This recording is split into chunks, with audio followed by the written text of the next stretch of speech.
Bismillahirrahmanirrahim. Ngawitan abdi ngaoskan ieu kitab Riyadul Badi'ah nya bawahna kitab Sapinah.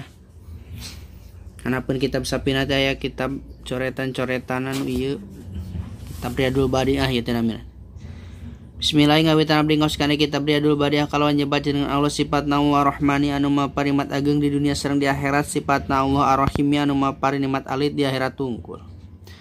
Alhamdulillah sadayana puji lillahi eta tetep kaungan Allah Rabbil Alamin anu manggeranan sadaya alam. Wassalatu sareng ari rahmat Allah wassalamu sareng kasalamatanana ala sayyidina eta muga tetep pikeun dunungan urang sadaya Muhammadin nyatana Kangjeng Nabi Muhammad sallallahu alaihi wasallam sayyidil mursalina anu jadi dununganana sadaya pirang-pirang rasul.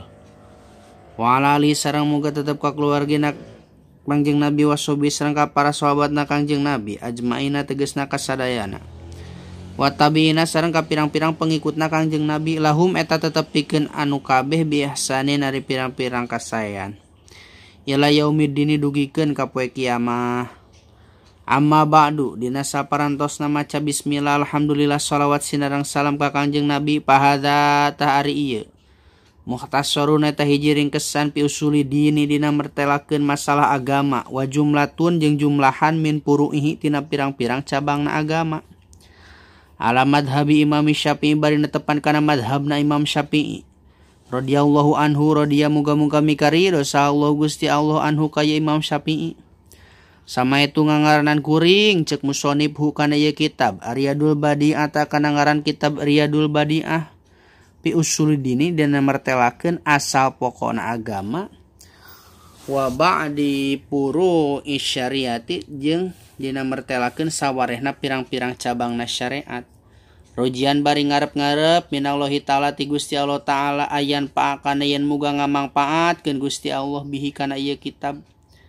Tulabatal ilmi kajama anu neangan kana ilmu la siaman sumawona al mubtadiina anu ngamimitian kabeh jama anu ngamimitian neangan ilmu. Wa ayu wajah sareng muga yen madepkeun Gusti Allah ilahi kana ieu kitab rugbata rogibina kana pikaresepna jama anu mikaresep kabeh.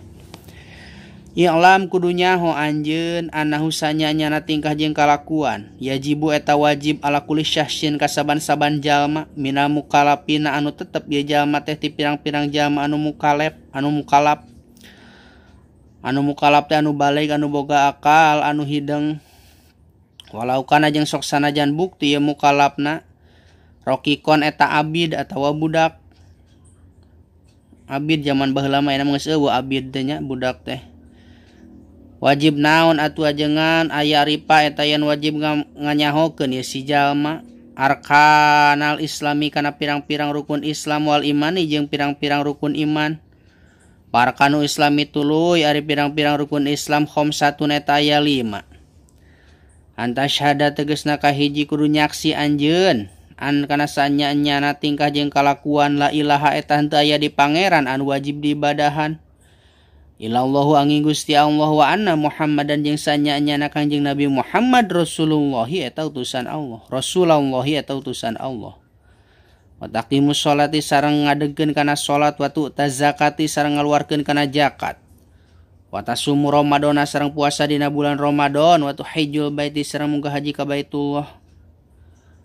Ini stata'ta lamun makawasa anjeun ilaihi ka Baitullah sabilan di jalana wa tuhijjul baitul harami.